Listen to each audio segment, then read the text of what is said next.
All right, welcome back to the channel.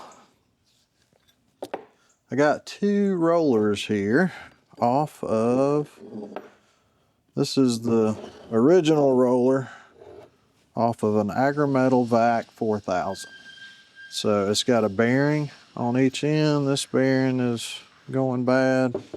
This one is too. This roller is in okay shape, but it does get driven on the concrete a good bit, and the other roller is actually split where they welded it together. And anyway, I looked up the price of the roller and I thought, that's pretty expensive. So, and I knew Gordon Langley was doing some rollers out of this ultra high density polyethylene, I think, for the John Deere 8000, the John Deere 8800, and the 9009.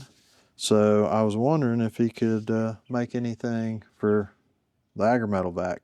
So I called him up, and sure enough, he got his guy to turn one of these. So it's 6 inches in diameter. The hole is a little over an inch. So this is the shaft that come with the original roller. It's a 1 inch shaft. So the bearing ID is 1 inch, and this fits right in there. Pretty tight tolerance, tight enough anyway. I mean, we're not even mowing grass with this. We just need it to pick up leaves or what other debris that shows up on the golf course. So that's the washers that go on there.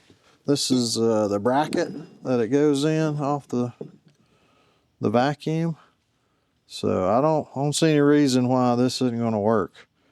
I'll try to keep you posted and see how it performs.